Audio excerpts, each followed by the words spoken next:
All right, so I do want to welcome everybody to our resume and cover letter workshop in a box. And I really want to thank you all for attending today's program over Zoom. The way it's going to work today is that Colleen is running this workshop for you. All of you are Colleen's students. So you're students in this class about creating resumes and cover letters. So during the time while we're recording this workshop, definitely feel free to ask questions, make comments, etc. But please remember that do it as a student who is attending a workshop, learning how to create resumes and cover letters. I'm certain you're going to have questions about how to teach this workshop.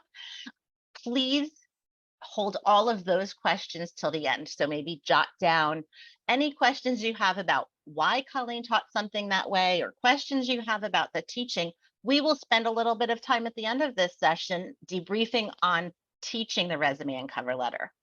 And whether you're here on Zoom or you're watching this recording after April 12th, you're going to be able to access all of the materials that are used in today's session, and they're going to be in Canvas. So in there, you're going to get instructions on how to use all of the materials from the workshop in a box. The presentation slides will be in Canvas. You'll be able to download those and use the slides that Colleen is using. The slides have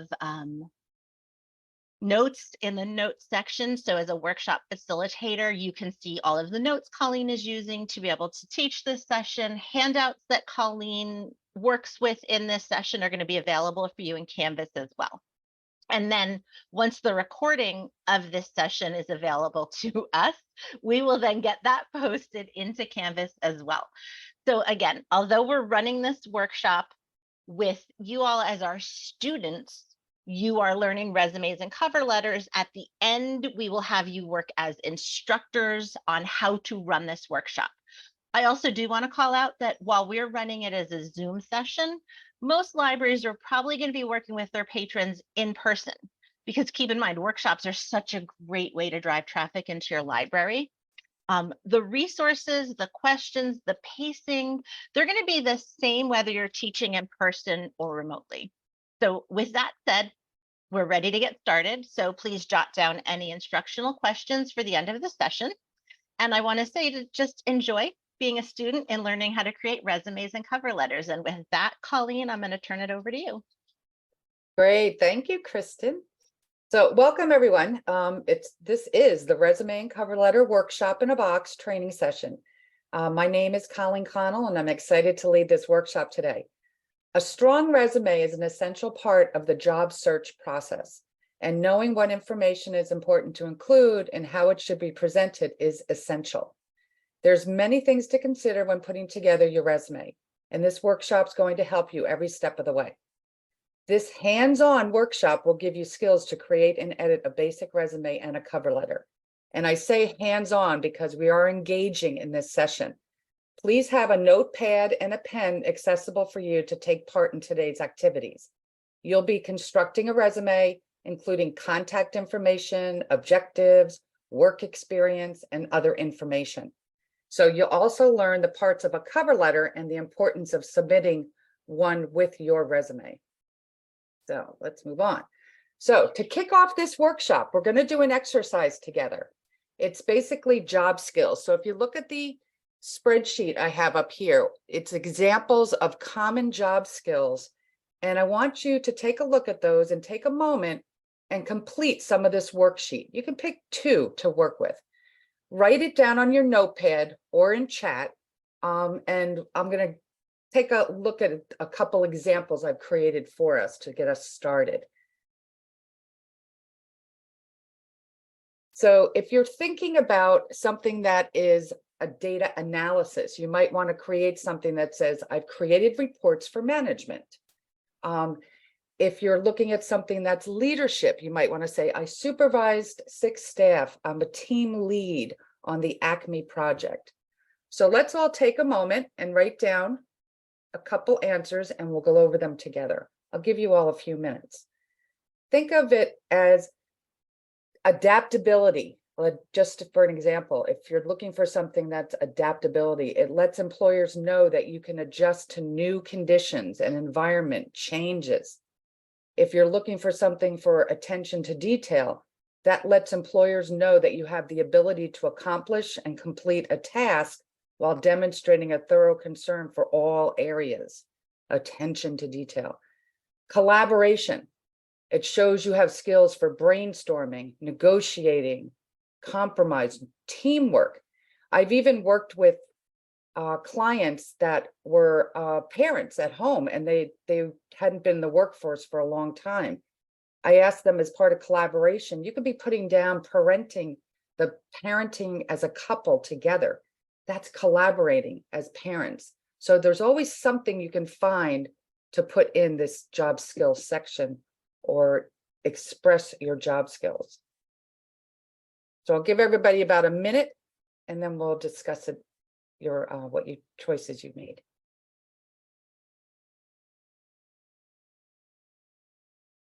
Okay, so let's see if someone would like to share, because this is an engaging session here. So I don't want to call, but does anybody want to volunteer and read off one of their examples they've given? I see Shenmin put something in chat. Great. For communication, organizing the monthly staff meeting. Excellent, excellent. I'll add one of mine. For data privacy, when I was working for a retail company, we would get credit card numbers and information like that, and it was my responsibility to ensure that all of that information got locked up and shredded at the appropriate times. Really good example. Yes. Anybody else like to share? For creativity, I put designing promotional flyers and materials and social media posts. Great, great. And Derek has one in chat also. Collaboration, staying extra hours to cover a shift. Great. And that also, with the collaboration, creating flyers is also at the same time letting them know that you also have some technical skills, because you're creating flyers, what tool are you using, the software. So that's even a double whammy there. So great, great. So this is the beginning. I mean, this is how we start being very creative with the information that we're going to be putting in for our skills as we build our resume. So really good. So today's workshop, after today's workshop, you're going to be able to create a resume, including the basic elements of the resume and styles. And you're also going to create a cover letter. So let's talk about if you have a resume today. Do you have a resume? You can either raise your hand, say yes, no, or put it in chat, but also let us know what software you use to create that resume. That'll give me a better understanding of where everybody is with their resume.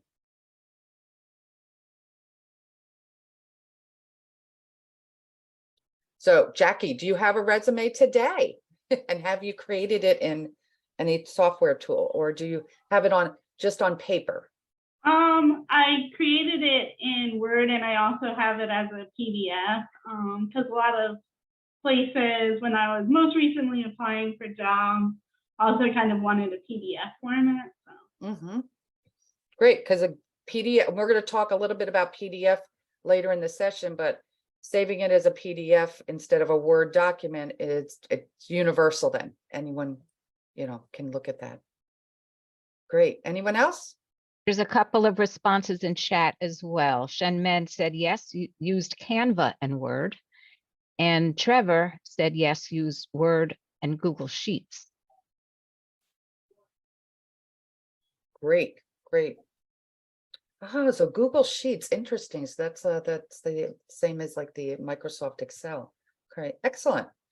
Okay, good, good. And anybody else? I know we have a few other people. We have Trevor, Shenmin, Derek. Everyone. I think that was everyone, Colleen. Okay, great. Okay, so let's talk about what is a resume really. Your resume is going to be your first encounter with the potential employer. The resume is an opportunity to capture an employer's attention, making a positive first impression. It's a document designed to introduce you to a potential employer. You should highlight your strengths, your special skills, your achievements. with the rapid changing technology, it's dramatically changed the way people search and apply for jobs. However, despite online applications, online profiles, and online social networks connecting you to the next opportunity, the resume remains essential. But that doesn't mean resumes haven't changed with the times. So here's what we need to know about today's resume. It is shorter, it's crisp, it's well organized. You don't want it longer than 1 or 2 pages. You want it organized well with sections that with the relevant information so it's easy to read for the employer. No less fluff, more facts, focus on things that will help them decide you are the viable candidate. It tells you who you are, what you do, and what you know. Okay. Remember, your resume is essential. It's a marketing tool. It's you on paper. You should have, and you have a LinkedIn profile you can add to your heading at the top. And if you don't have a LinkedIn profile, you should.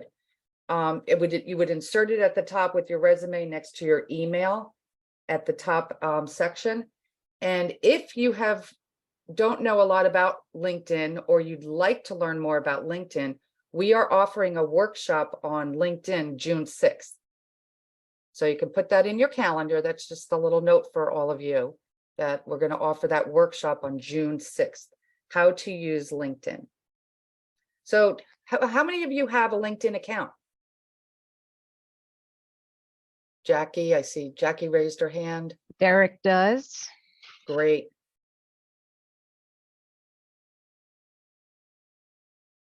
Kristen gave a thumbs up. Trevor does. Excellent. Oh, no, sorry, Trevor. I was reading the wrong response there. Trevor, do you have one?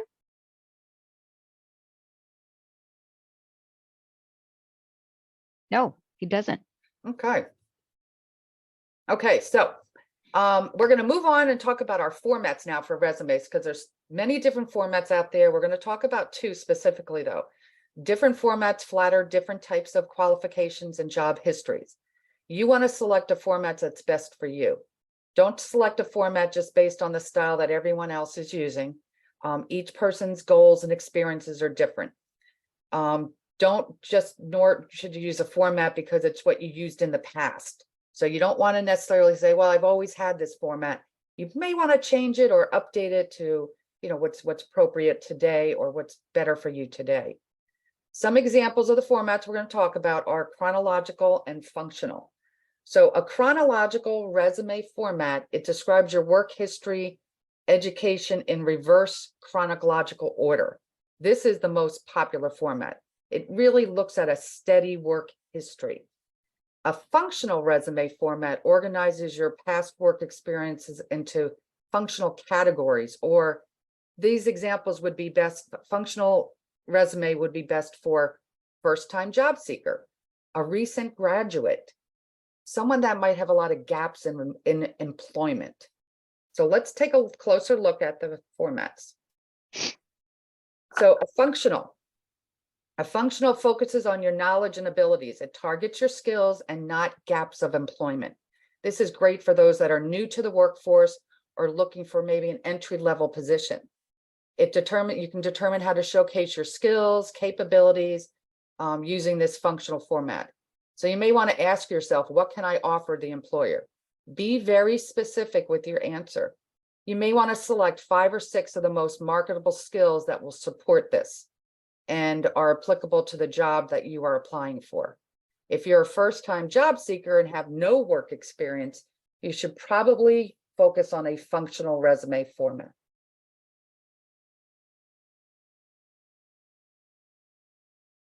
Okay, chronological focuses on work history. Again, it is the most common format. It organizes it into easy sections for easy reading. Chronological resume format describes your work history, education in reverse chronological order, and it allows you to clearly display an upward career path and history of steady employment. So take a moment and think about what would you use for your resume, and you could put it in chat, or you can raise your hand or call out your answer, but let us know what you think.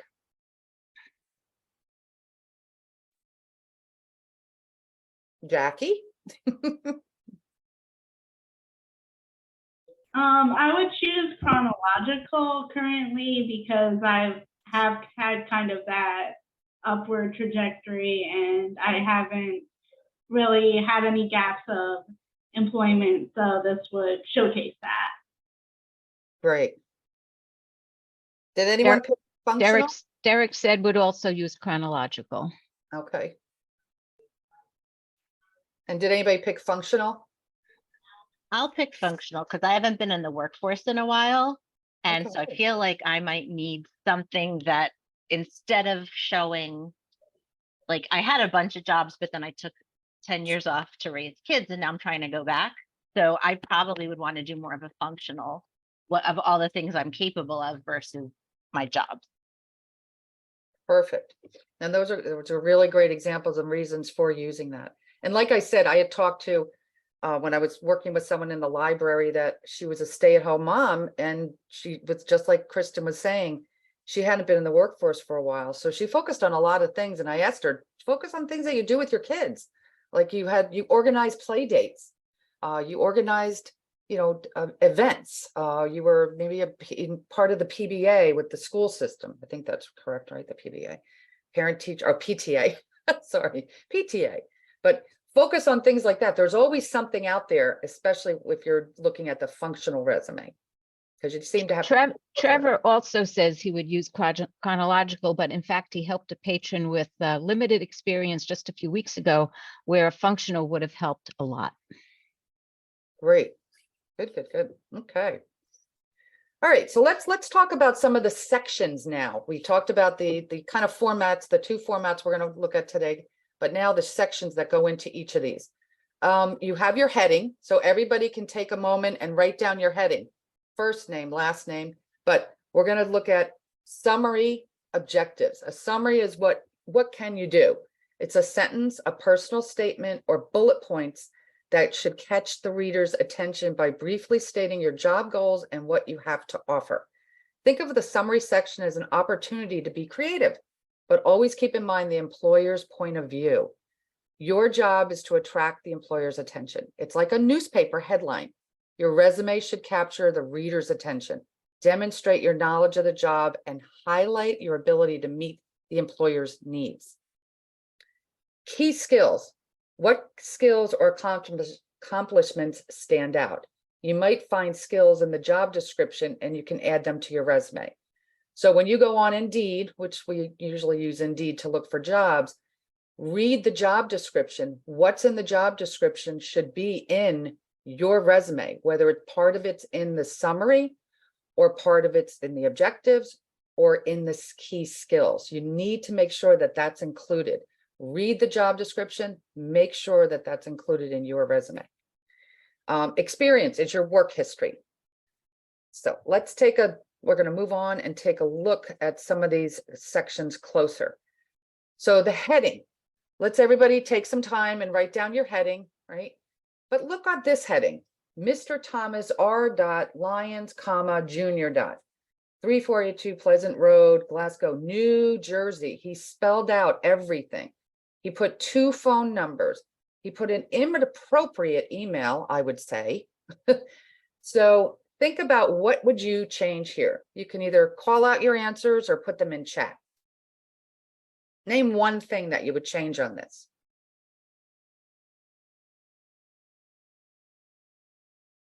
Anybody? And Sarah, you could call out what's in chat. I would change that email address right away. Like it's so easy to get a Gmail now. Yes. And I know here at our library, we point everyone to Gmail accounts to create when they're creating new ones.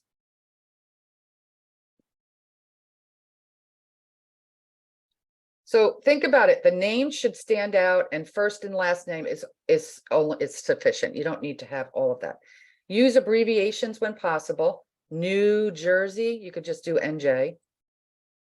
Include your area code and phone number. There's no area code here for the phone number. So make sure you include the area code. You don't have to use 2 phone numbers. 1 is fine. And of course, that email should be appropriate and professional. Okay, any hyperlinks, you should omit hyperlinks. Okay. So here's an example of how we changed Thomas Lyon's heading. So go ahead, finish your heading on your resume, write it down on your notepad, because we're now building our resume. Colleen, I have a question. Sure. Do you think instead of even like your full address, if I put my name, Central New Jersey or something like that, I mean, it's not necessarily important exactly where I live. Yeah, you think I've it'd seen, be okay? yeah, I've seen more resumes, and now that people don't put full addresses, some people just put the city, but a lot don't put their address anymore. I don't know about like a Central New Jersey thing. That might be something new too.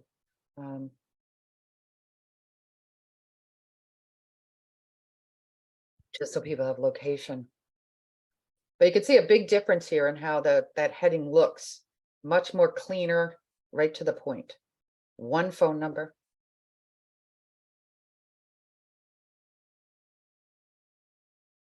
Okay. So moving on, everybody has their heading now. So we started our resume. We're going to start talking now about the summary versus objectives.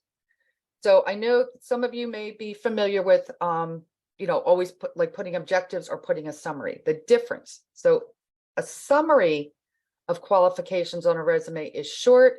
It's an introductory paragraph that sums up your best professional achievements and your motivation. Its purpose is to catch the reader's attention and immediately show your value to the recruiter, hopefully convincing them to read on. A summary is brief, 3 to 4 sentence introductory placed at the top of the page. It's tailored to the job you are applying for, so you may change on resumes when you apply for different jobs. You stick to the essentials. You don't need to cover everything. Be specific rather than vague, and state relevant past achievements that show what you have done for your employers. Okay. So summary, 3 or 4 lines, a paragraph. It's basically your 1 minute of fame. When someone reads that, they read it in like a minute. So it's like you want that to capture their attention right when they read that. So they continue and say, oh, this looks great. I'm going to read on. Your objective, it's eye-catching statement of career intent that's placed on the top of the resume. Okay. Objective statement is concise, position-centered statement describing the value you can add and the needs you can fulfill. The objective might include a brief statement of skills and qualifications that you can bring to the position. Functional resumes are a good example of when to use an objective statement. Since you don't have much work history, even if you're a recent graduate. An example of this might be a recent graduate with proven communication, travel planning, and email management skills, seeking a position as an administrative assistant at Acme Incorporated to leverage my organizational and research skills. That example I just gave was only 2 sentences. Okay. But it lets them know right off the bat that you have the specific skills and not focusing on a job that you've done at all. The professional summary is always longer and provides more detail than an objective statement. Remember, not even remembering, but think about the computer scanning software that's out there too. A lot of employers use computer scanning systems to search for keywords to identify qualified candidates. So they'll take your resume, scan it into the software, and it could dismiss your resume if you don't have those keywords that they're looking for, which takes us back to that job description and skills. When you read the job description, make sure that's included somewhere in your objective or your summary or the skills and experience section. So you want to incorporate that into the summary whenever possible. So let's take a look at some of these examples. What would you change in this objective statement? I'm seeking a job in sales that will enhance my skills and offer me opportunities for advancement. I feel like I would try to focus a little more on what I could bring in and like what I could provide to the person that might be hiring me. Because this one is just very focused on like how I could benefit from the position and what I could get. Exactly what you could provide. What can you bring to the table? What will you give them? That's excellent. So when I look at how it could be rewritten, sales position where my skills and client relations and experience with business to business can help advance the company's brand, increase customer satisfaction, and meet sales goals. So here you are telling them that you can help do this. Okay. So let's look at an example of a summary statement. What would you change here? Again, you could call out an answer or you can put it in chat, but think of some points that you want to consider. You're looking to summarize your skills and or accomplishments, but be specific. You want to use proper grammar when writing in a paragraph form. Paragraph form is acceptable, but bullet lists are easier to read. So when you look at this paragraph, maybe you want to put it in a bullet form or a bullet format.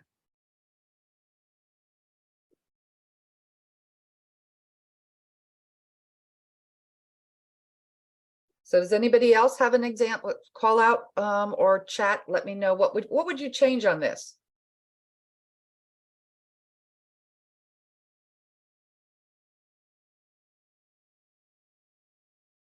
If nobody else has ideas, I'll try.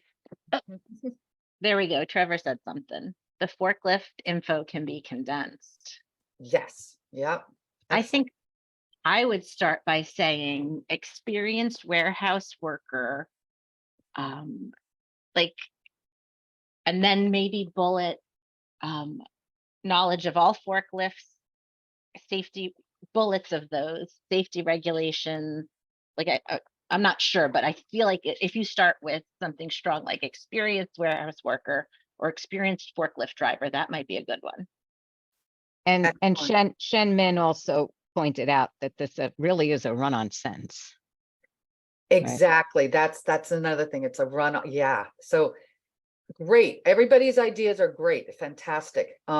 It's okay to make a bullet format too for your summary.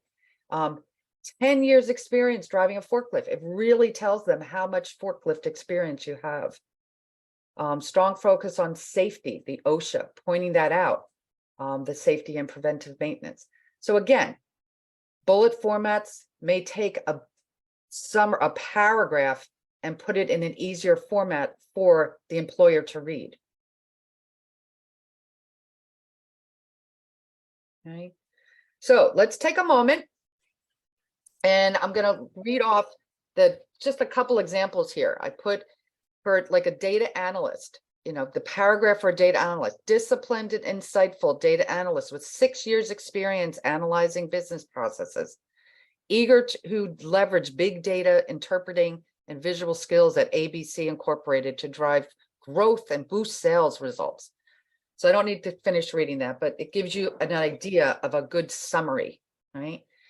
Over to the right, I have example 2 as a warehouse supervisor with management, article sorting, and customer care.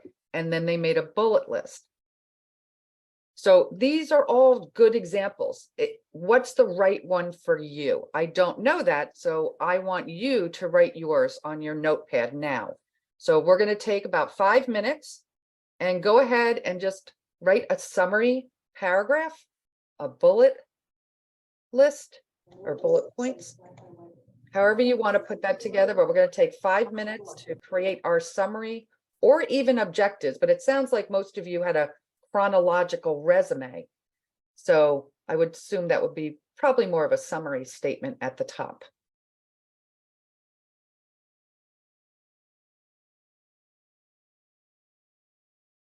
Okay, so getting back to the summary statement, would anybody like to give an example of what they wrote or some of their bullet points?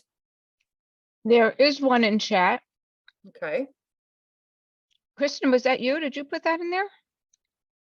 It I says did. It says That's- me, it says me to everyone. That's why I got confused. Oh, because we're both the same person right now. We're logged into the Okay, same ID. okay, okay. Semi-professional party planner looking to use my skills and experience to help you grow your business. I can work with the most picky clients, 5-year-olds, and have them bouncing for joy. I will bring occasion, creativity, and fruit snacks to your company. That's great. Now that would really catch my attention as someone creative and fun to work with. Anybody else want to share?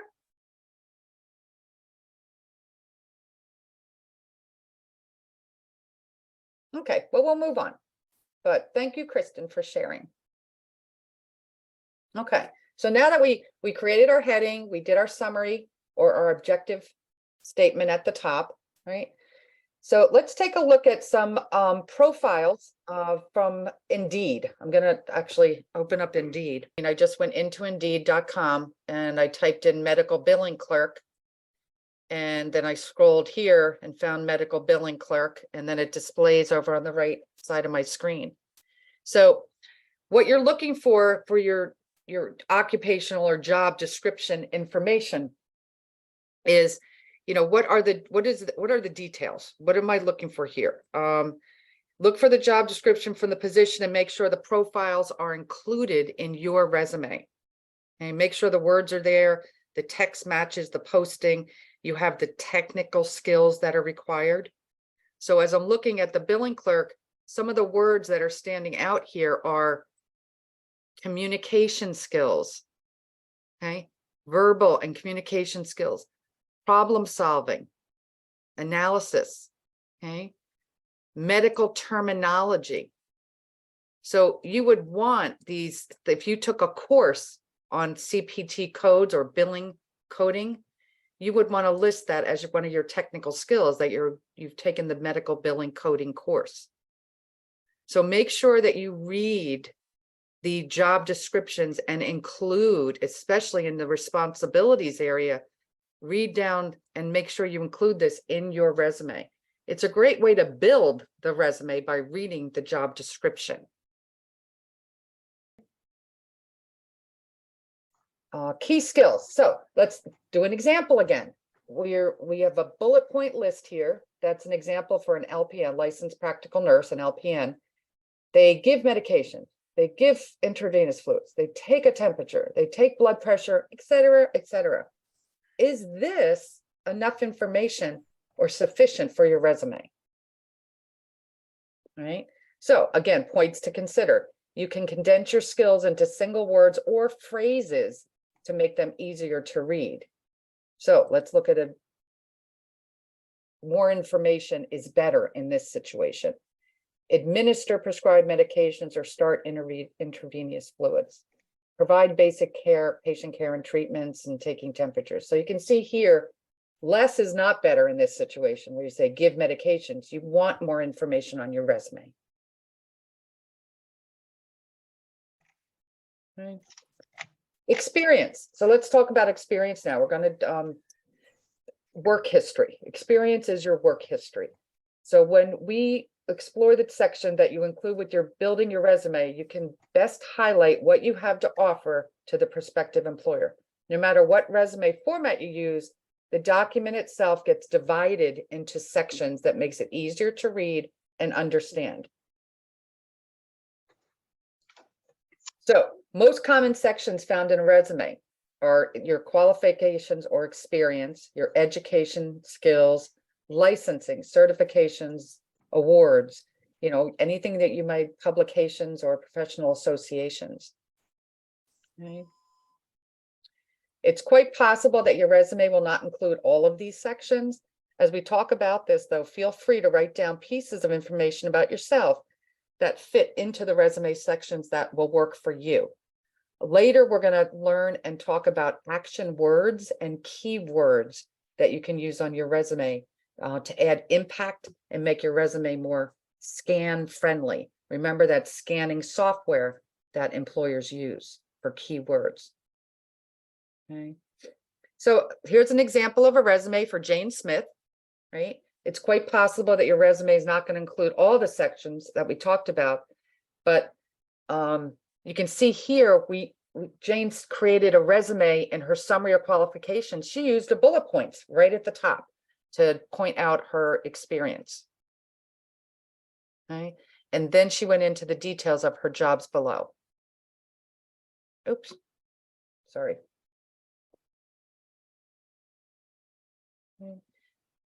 So action verbs. We want to refer to a handout. We didn't actually go through all the handouts, but the handout that we wanted to supply you with is a list of action words. And Kristen mentioned this in the beginning, that we're going to be giving you all these handouts. So a list of action words is basically verbs that you want to use in your resume. And you want to, when you're applying for the jobs, any companies, they use that scanning software. It's applicant like tracking software. So they accept applicants or they dismiss applicants. It allows the employers to manage the initial review of hundreds of resumes they might get and weeding out the applicants that don't match the established criteria. That is, what are they looking for? What the job responsibilities, the skill set. If you don't have the words that they're looking for in the resume, you will be discarded. And you don't want that. So you need to make sure that you read the Indeed or the job description and include all of those skills or duties that are part of the job into your resume. Okay. So before you write the looking at writing your resume for that position, go to the job posting, review a handful of ideal jobs and highlight all the appropriate keywords. Think about the job seekers that are looking, the company that they're being very specific for the person that they're looking for. Those critical keywords will be found in the job descriptions, but don't stop there. So let's take a look at the document to the right where it says resume and LinkedIn action verbs. This is just an example. We are going to give you a handout that has all of these action verbs. And at our library, we have a tool called Learning Express, and Learning Express has this information in that software and that tool. So let's look at a specific example of a job for a receptionist. Okay, what would you change in this job experience? You can call out your answer or you can put it in chat. But again, think about some things to remember.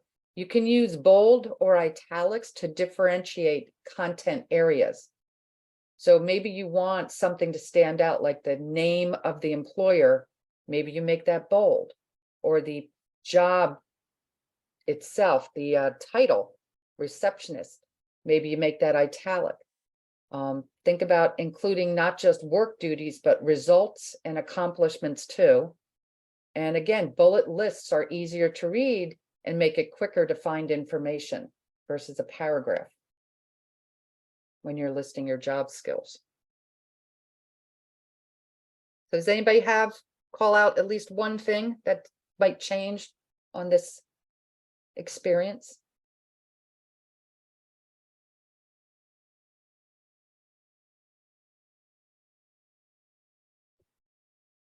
There's something in chats there, Sarah? Yes, Trevor just put in bullet points would clean up the responsibilities area. Great, excellent, absolutely.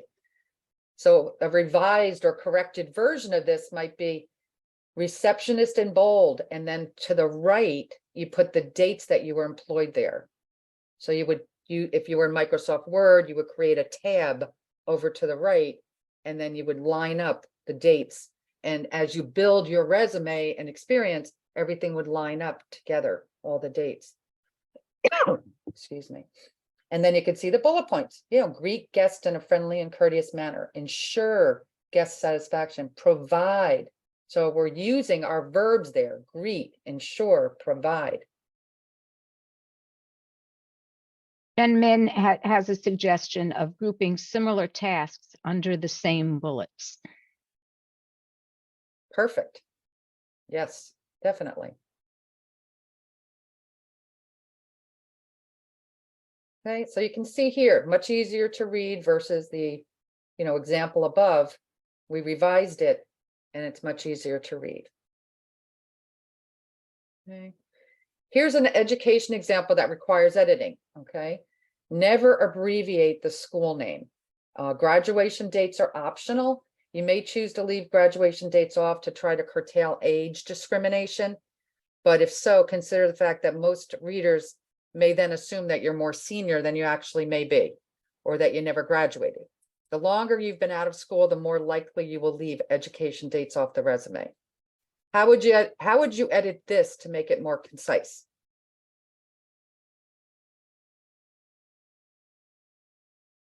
Again, points to remember, the bold, italic, right, for different content areas.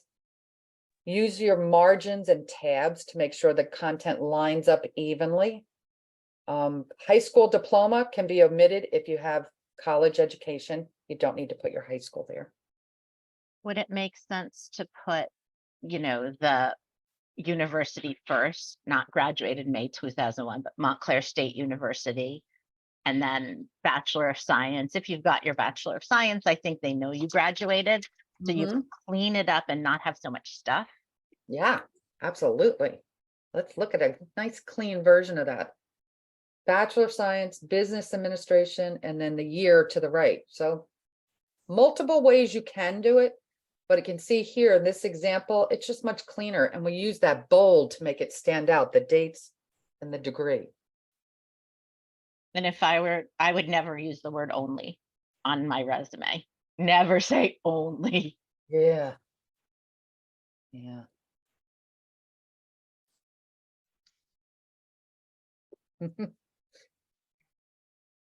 Yeah, that's a strong word for it. Yeah, I would omit that right away. Great. Okay. So, some tips for a good resume, right? Prioritize your sections based on strength. Use bullet lists instead of paragraphs when possible. Use a consistent punctuation and style, periods after all bullet points or none. Don't have some with bullet points and then some without. Just make it consistent. Give adequate space between your sections. Tab information to line up evenly. Don't place content too closely to the margins. Use bold and italic when appropriate. Okay.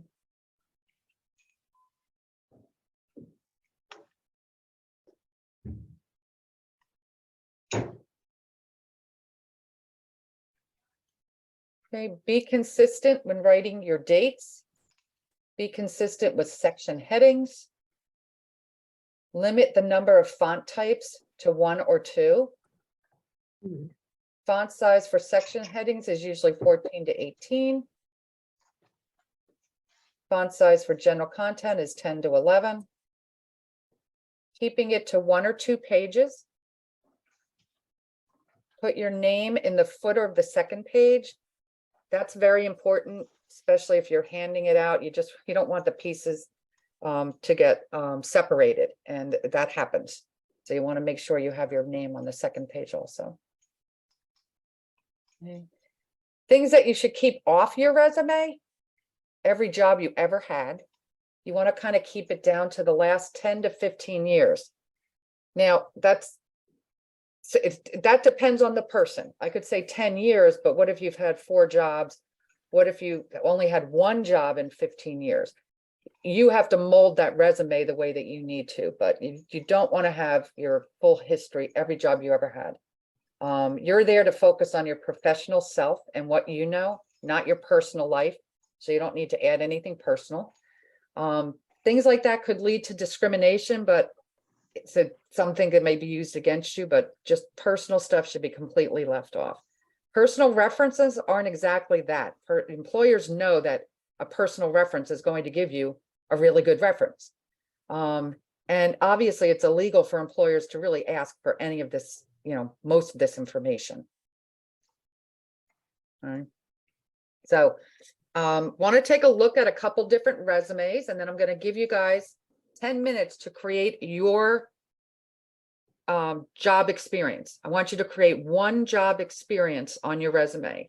The name of the employer, your title, the dates you worked there, and then create a bullet list or, key skills, the skills that were with that experience. Okay. Kristen is asking a question. Should Mhm. you include months as well as years in the work dates? I don't remember what months I worked. I personally don't use the months. But well, yeah, it depends. I don't know. I don't know how to answer that. Sometimes if you've only been there like part of a year, like you started in January and you ended in October, then you would probably need your months. If you've been there from 2010 to 2020, then maybe years. But then you makes have sense. to be consistent. Yeah. So how do you be consistent with history of jobs? The only other thing I would say there is that what I found is if I don't put the months on the resume, at some point on the application, they're going to ask for the dates and you won't have it anywhere to reference. Like you won't know where to find it. Yeah. So, it's up to you, I think. Yeah, it is. And you have to really just look at your resume as a whole to make sure that, everything lines up. And yeah. So here, Jane Smith, this is a good example of many edits that need to be done to her resume. Okay, you are looking at it, right? Kristen and Sarah? We are looking at the right screen. I'm We are challenged looking at it. Yeah. screens myself. But you can see work experience, everything's lined up on the left. Even though we've got some great bullet points, we'd still have to move the bold section, which is she's a service desk analyst at the company, and the dates. So I would create tabs to the right to line up the dates and clean this up. What we're saying. Is there anything else that somebody sees in the resume that stands out? There's two other things I want you guys to find. Let's see if you can find them.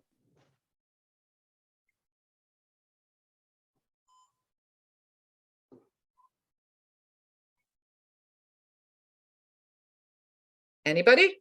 Well, I think they're mixing up tenses throughout the resume. Mm-hmm. So here, the job is over in January, so therefore everything should be past tense. Responded, entered, attended, support.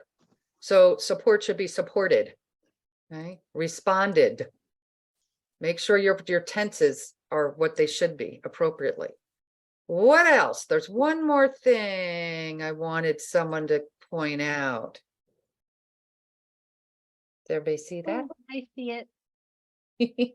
So If you're going to capitalize, you should always capitalize the beginning, similar with periods at the end of each bullet, either all or none. Yep. Yep, There's exactly. inconsistent And I sentences think here. capitalization is not optional. So make sure, and we're talking about as we're moving forward now, we're starting to realize like we need to really read our resume closely when we're done. You can keep editing and editing and editing, but the best thing is at the end is give it to somebody else. Give your resume to someone else so they can look it over and they can look for anything that stands out. Sometimes we just don't see it ourselves. Okay.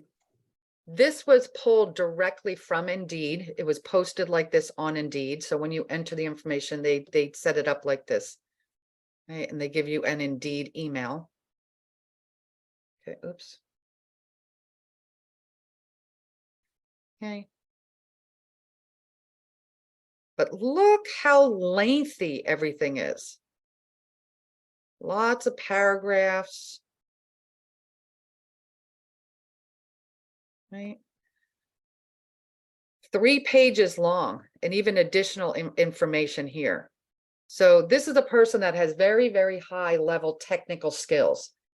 They may be looking for a very high level involved technical position that they need all of these things listed. But I personally would think that there'd be another way to make some of this information stand out, so it's not 3 pages long. And that's really my point with this is it's 3 pages long. Here's another resume I just want everyone to look at, just because of the design. Not saying whether it's right or wrong, but it has, you know, the name at the top, the left side column, basically the left side of the page has the address, email, telephone. Okay. Skills. So it does section it out, so it's really easy to read. And I think looking at, they're a graphic designer, I get why they did something like that. Mm-hmm. Exactly.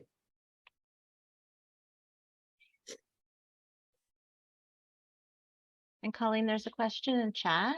Mm-hmm. Is there ever a situation where a 3+ page resume is necessary?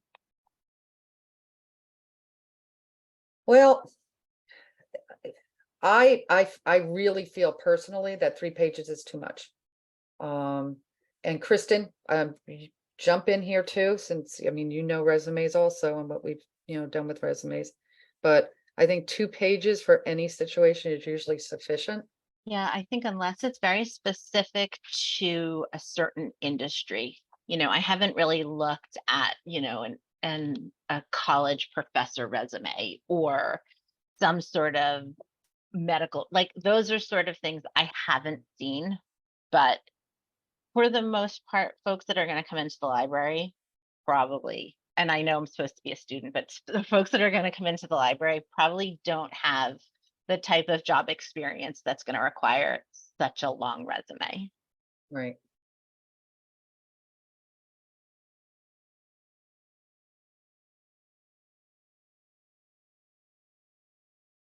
Okay. Any other comments about the resumes and experience section, skills section? Okay, so let's take another 5 minutes and finish your job description. So you'll have your heading, you'll have your summary, and you'll have one good job description.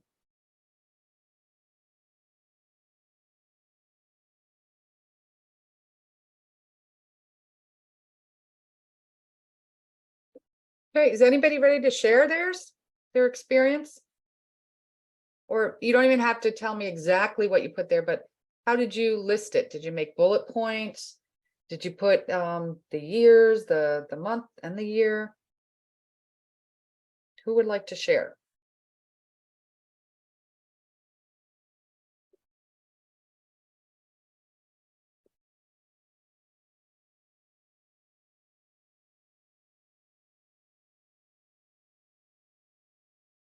So mine's written out on paper, so I can't really show it, but I definitely bolded my job titles.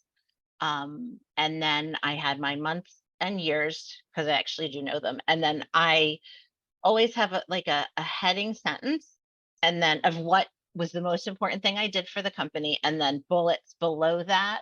And I tried really hard to use the action words from that list that you had showed us earlier. Excellent, thank you, thank you. Would anybody else like to share?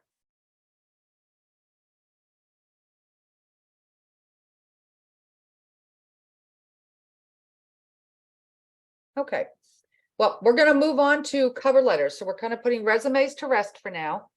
So that gives you a really good idea that you created your heading, you got your summary, and you have at least one job experience. Remember to proofread, proofread, proofread. And then when you're done proofreading it multiple times yourself, give it to someone else to proofread before you submit it. Okay, cover letters. Cover letters are still important. It's your introduction to the employer, including these including items that you want to stand out to draw the attention of that company. So make sure the company name, the recruiter's details are correct. If it's the recruiter or if it's someone from the human resources, whoever it might be. Use the right language and the tone. Keep it professional and match keywords used by the employer. That's also, again, in the job advertisement or job description. Show that you've done your research into the job and the company, and read your cover letter aloud to catch repetitious words and typos. And that's a good tip for even your resume if you read it out loud. Okay. So you want to have in your cover letter how you found out about the job, maybe. Also, what you know of the employer. Maybe do some research ahead of time. And I noticed in the newspaper article that you hired 15,000 employees in the Western region, or you've opened up a new office in the tri-state area. Research your employer. See if there's something that you can include in your cover letter that will make you stand out than from all other candidates. Show your interest in the company. Again, show interest. Say how much this job means to you and how well, how you're the right person for the position. Your qualifications for the job. A closing statement suggesting a follow-up that you want to meet with them afterwards, or you're very anxious to have this interview. You can't wait to meet them in person to show them how much you can do. It should be tailored to the job opening. Address it to a specific person. 1 page in length. Cover letters should never be 2 pages. They should just be 1 page, about 3 paragraphs.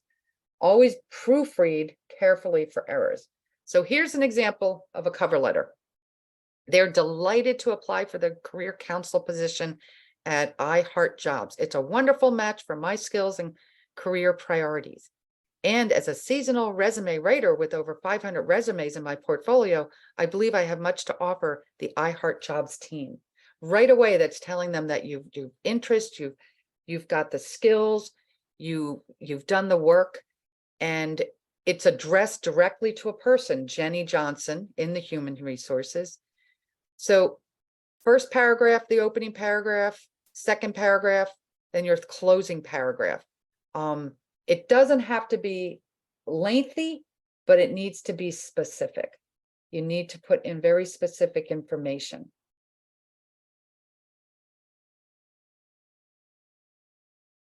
Okay. So does anyone have a cover letter today that they've used, which cover letters should change with every single job? But do you have a cover letter that you have created and maybe you hold on to it as like a template and then you edit it for the next job? And go ahead, raise your hand or call out or put it in chat.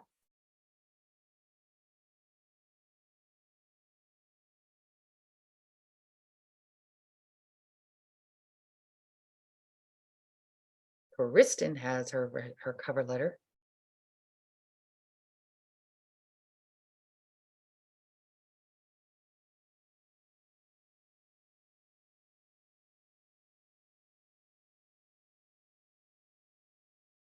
Hey, did you have questions about a cover letter? Is there something specific about a cover letter that you might have a question about? A quick question for cases. Sometimes I've noticed, like on LinkedIn, that they don't necessarily give a specific name of like the person doing the hiring. How would you suggest like addressing the letter then? Well, that's let's see. So you would probably address it. You would never address it to whom it may concern. I know that. I think I'm going to point to Kristen for this too. I would say, dear hiring manager, you know, you are the person who is like, I'm specifically it to you. Great. That's how I would typically use it. And I see Derek said, I don't think I've ever written a cover letter. I think, and I actually thought that Jacqueline was going to say, in LinkedIn, they don't always ask for a cover letter. Does anybody have any ideas why? I would say you should still write one. Why do you think you should still write one, even if you're not asked?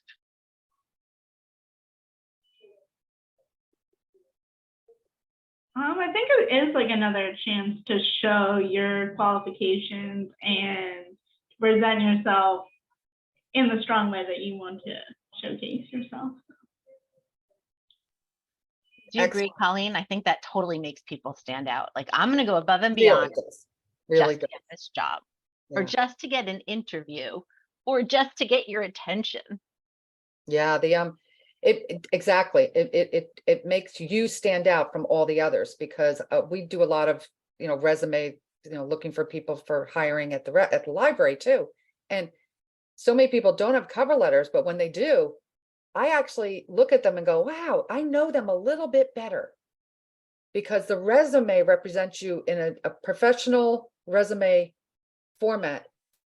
But when you look at a cover letter, your personality comes out. Like this cover letter here, I'm delighted to apply to the career counselor position. It's telling me that this person is excited, they're qualified. So it brings a whole nother vision now to you as a candidate.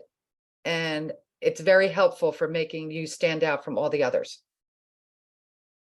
So if you really want the job, do a cover letter.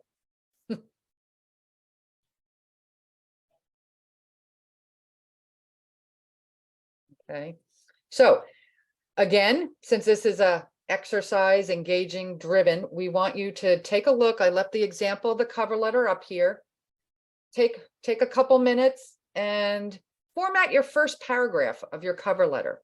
What would you say in your cover letter that engages and brings in the employer immediately from the start? So we'll take a few minutes and give you some time to write that down in your notepad.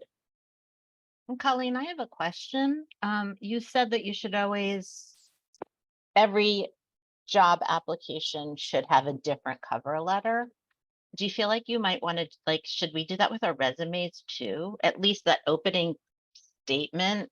Sometimes, like, I could change around some of the things I'm saying are important about myself based on maybe what I've read in the job description. Absolutely. Yeah. Everything goes back to that, like Kristen just said, job description. Read your job descriptions closely and make sure you include them. And yeah, that summary paragraph. I remember when I used to apply for jobs, that summary paragraph changed for each company, and always had the cover letter. But it makes you stand out. It lets the employer know that you're really interested in their position, not just a position. It's their position. So make it as I don't like using the word personal as much, but you want to make it personal to them, like to the employer, that they really feel that you're the candidate for that they should hire, that you know enough about their company. And specifically putting something in about the company really helps too in the cover letter. If you make something stand out that you know about the employer, do your employer research ahead of time. Whether you see the job on Indeed and you capture the job descriptions, the key skills, make sure you Google that employer. I mean, all the tools are there for us to grab. Just Google the employer, see what's been in the news, know something about that company that might make you stand out.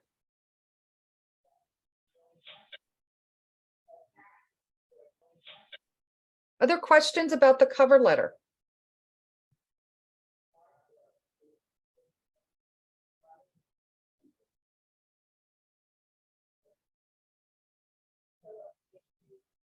No? Okay. So we're just going to kind of be wrapping up now, talk a little bit about submission. When you submit the resume, there's so many different ways to submit it now. In person, if you do go in person to drop off a resume, make sure you dress for the interview.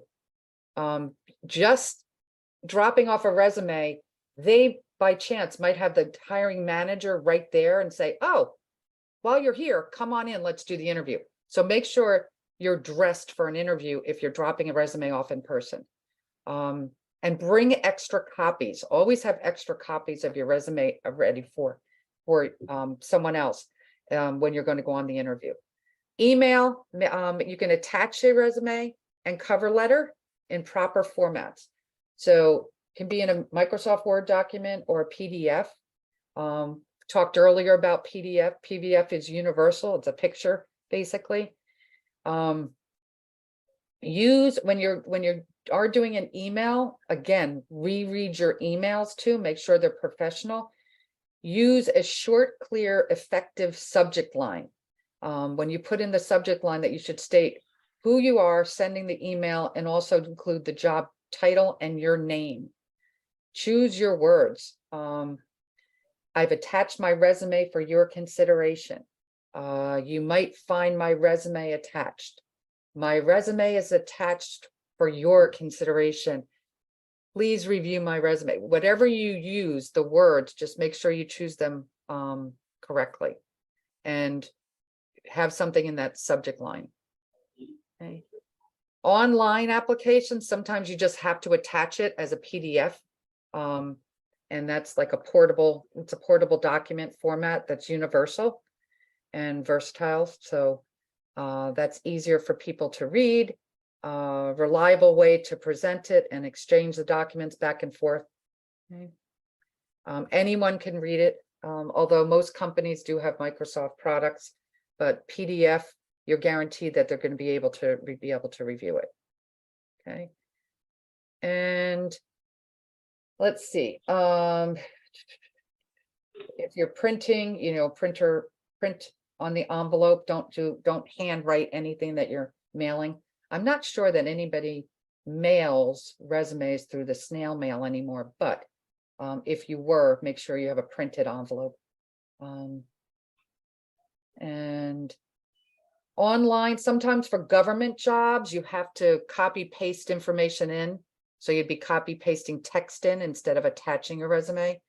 I know that that's really more for like government jobs. I remember in the past, I'm not even sure that it's like that anymore, but you may have to be doing that with, putting text in to the field. So copying, pasting text.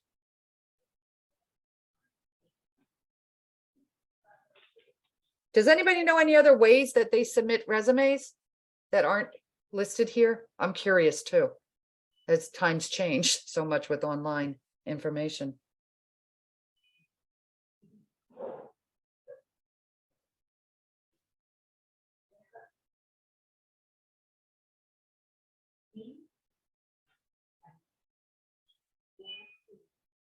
I can't think of any others. No. Okay. Yeah. Only thing I can think of is if it's submitted by a friend or someone at the company, but it still probably would be passed around via email. Mm-hmm. Yeah. Okay, so following up, keep a job search log. I think with anyone that's looking for jobs, you're always keeping a history of who you sent your resumes to. And you're checking to see, 3 days later, 5 days later, if you don't have an interview set up, what happened?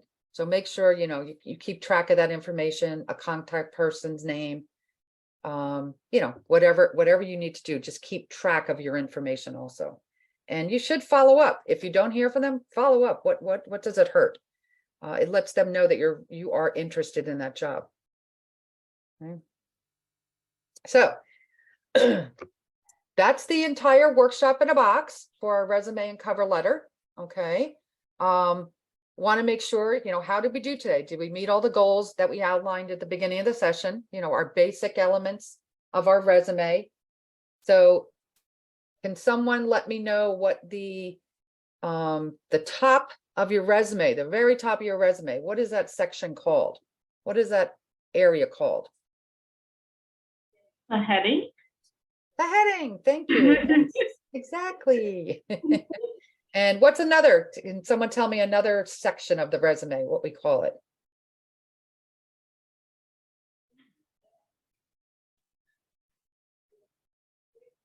Anybody else? What about right below the heading? There's a section there. What's it called? There's two types of sections there. One is a Trevor says a summary or objective. excellent. Thank you. Yes. And then we have our key skills, experience, and then of course our education and training sections. What are the two types, the formats we discussed today? The two types of formats of a resume? Chronological and functional. Excellent. And what's an example of when to use a functional resume? If you're like a recent graduate, or if you have like gaps in employment history. Excellent. Great, great. So does everyone feel that they can continue to create the rest of their resume from our session today?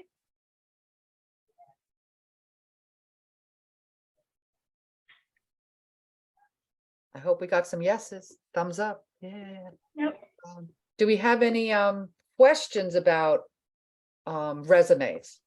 Like anything else that we may not have captured in today's session that you have a question about?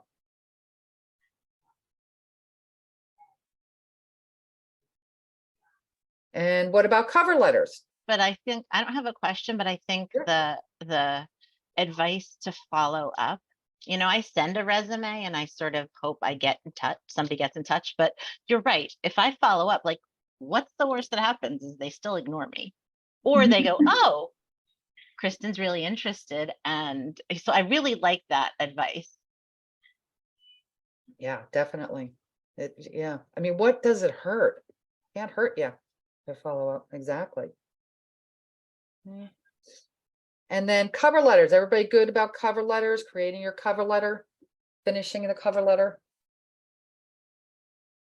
customizing your cover letters? Any questions about cover letters that we didn't capture in today's session?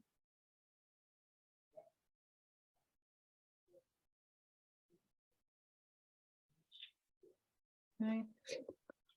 So in closing, let's review some other helpful documents for creating a resume. Resume editing tips document. We're going to send this to you. If we were in person, I would have handed this out for you so you would have it in class. But a resume editing tips document, Learning Express tool, your library, we have it here at Learning Express. Do you guys have that at your library, Jackie? I don't know. I'll look into that to see if we do or not. But it'll be good to know one way or another. Yeah, when I have the students in class for the resume, well, both classes, the resume and the cover letter, I have them go into Learning Express, and I'm going to show you guys in a little bit where that is for us. But I have the students actually go in there while they're creating their resumes too, if they need some more help and guidance. It's a great tool for you pointing clients to and patrons in the resume in the library. Microsoft Word to build a resume.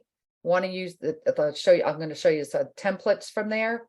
And remember, file management is an important part of this, because if people are creating the resume in your class, when you're creating your resume on a notepad, you eventually need to get it in electronic format. We usually ask you to do that in Microsoft Word, but you can use Google, also Google Docs. But at the very end of that, you really have to know something about file management, meaning File Explorer, to save the documents electronically. So that's a little tip, and you have to, be comfortable with saving your documents, and then maybe save it to a thumb drive or a flash drive, whatever it might be. Colleen, for some of these handouts, we'll be putting them in Canvas, right? Yes. Yeah. Yeah. Okay. So, next steps, we want to make sure you complete your resume, complete your cover letter, and you can consider coming to future workshops. Here at Plainfield, we are offering 2 more workshops coming up. One is Interview with Confidence. So that's going to be on May 2nd, Interviewing with Confidence. And How to Use LinkedIn is on June 6th. How to use LinkedIn.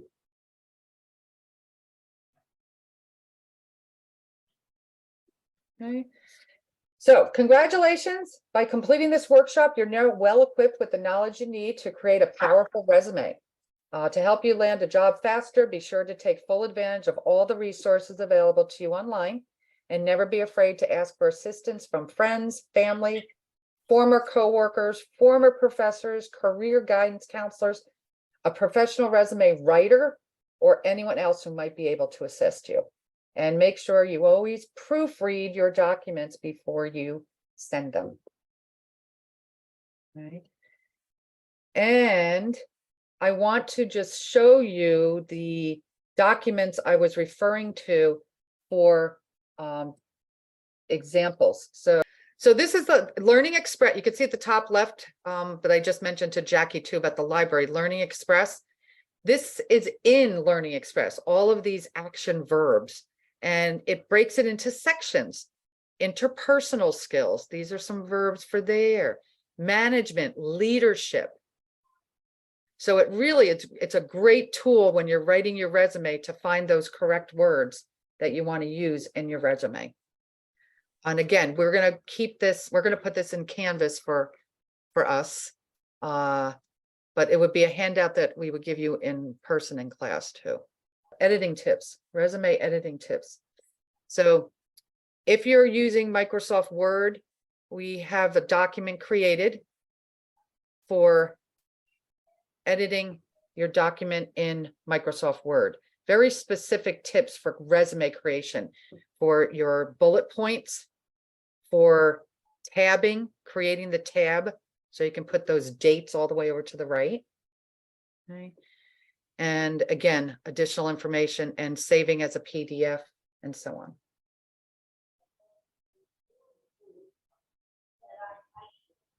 And I think that was it for those tips. Okay. Then now we're going to switch gears. As we've taught the class, all the students, yay, everybody did a great job, yay. Now you guys are the instructors. So as an instructor, are you ready to teach this class? So now we want to kind of say, okay, let's see what kind of questions you might have as an instructor now taking this workshop in a box and moving forward. So does anybody, have any questions to, hosting this session? Let's start with the resume. Do you think you have enough information? I showed you some of the handouts. You would have those, you would print those ahead of time. Your clients could be on a computer in front of you. They could have a notepad just like yourself writing a resume for the first time. So that's all variable and based on, what your scenario is really going to be. I think one of the questions I would ask as somebody who's about to instruct is, this was a very quiet group of students. And I know that it's easy to be quiet, harder to talk when you're on Zoom, especially if you're somewhere in the library and you actually can't talk. Who has some ideas on how to engage your students if you've got a really quiet group? I don't think you can plant me in your resume and cover letter workshop to pretend to be a student. So any thoughts on that from any of you?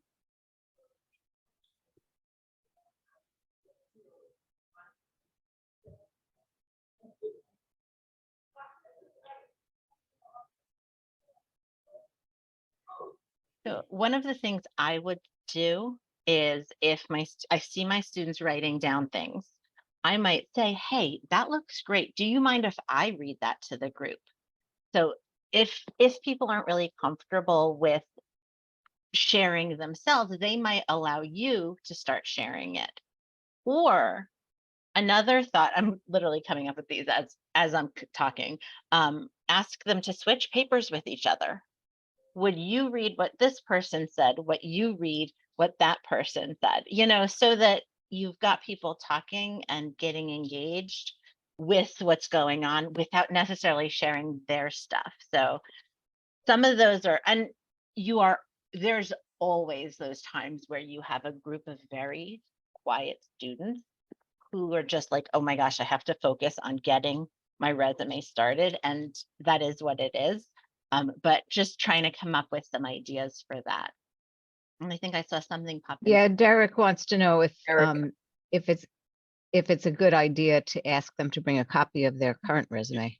Both Colleen and I are like, uh-huh. That's the best scenario, is if someone has their resume, because now they've already started it, and one, they're going to have questions. If they haven't created it yet, it's all brand new. So they're going to be struggling with, how do I phrase my summary? How do I create these words? I mean, I've got to get all this words out of my head. And that's where pointing them to Indeed, look for a job and start pulling words from there to help create your resume. But yes, absolutely, Derek. If they have a resume, they're coming in to fine tune it with you. Like, that's what you're going to be helping them do, is to really make that the best resume that they can possibly have.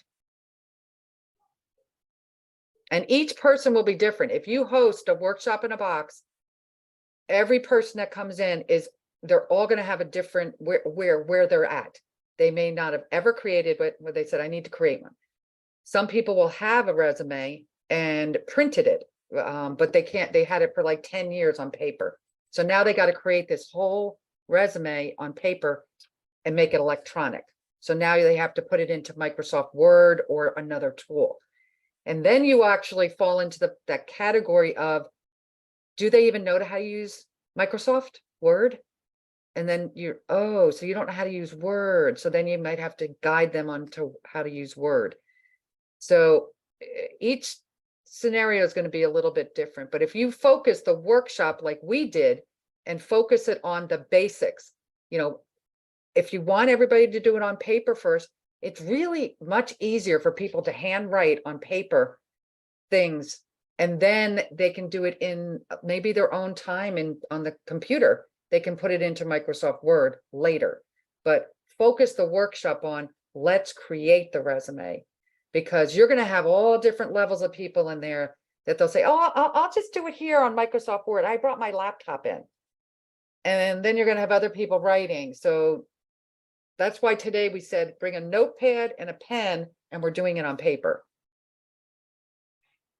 Because it comes very challenging when everybody's at different levels, but you have to control that environment so you can keep everybody, in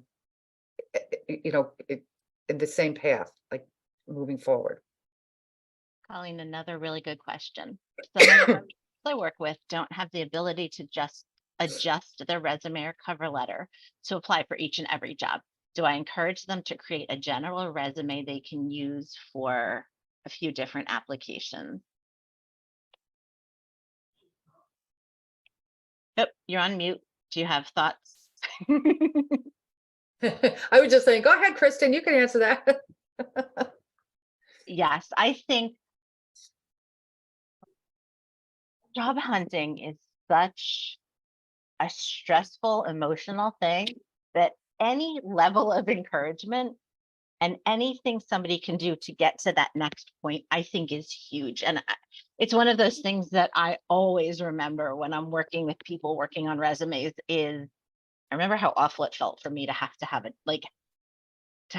find a job. That's the worst experience ever. Like, if I have a job and I'm looking for another one, that's kind of cool, but to have to find a job is so hard. So whatever level of encouragement to get somebody to create the resume, absolutely. Like, hey, it's okay if all you can do is write this one resume.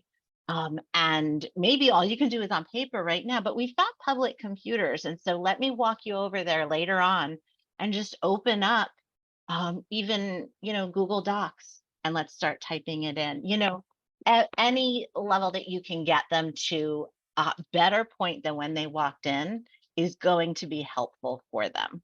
Sometimes it's also good to encourage just two or three different resumes for the different types of jobs they might be applying for. It isn't always the same thing. right? Because you're trying to keep your doors open, right? And you could apply for different types of positions. So that's what I did. I kept 2 different resumes.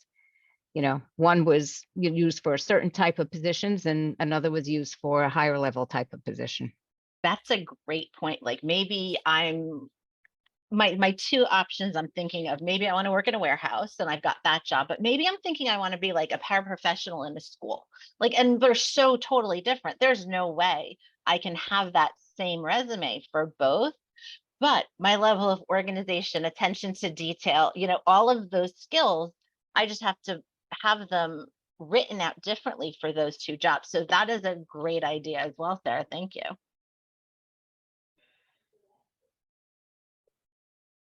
And along with that, Derek, I know you said like cover letter and resume, but there's nothing wrong with, keeping one resume, but boy, you can really change things up if you write a cover letter. You can apply for 10 jobs, but each cover letter be a little customized to that employer. It'd make a big difference.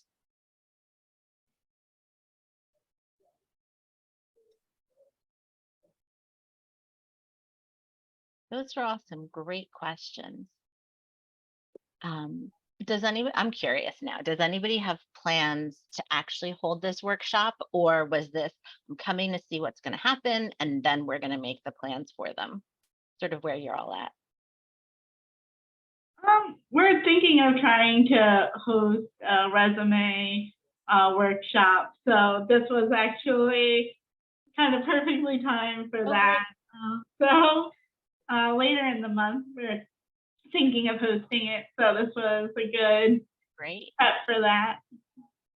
And I do want to remind everybody that in addition to this, there are workshops that we are offering on presentation skills and instructional skills, things like that. So definitely, if you haven't taken those and you just need a little bit more confidence boosting, take a look at some of those as well. Thank you. We'll definitely check that out. Yeah, remember, I don't know, I'll point to Sarah, that is everybody registered to be able to get into Canvas? Yes, I believe so. If anyone doesn't have access to Canvas, just let us know. And if you're a registered library, then we can get you an invitation. And if you struggle with Canvas and can't find what we're telling you is in there, just let us know. Just let us know. Okay. All right. Well, great. Thank you, everyone. Hope to see you at the next workshop in a box.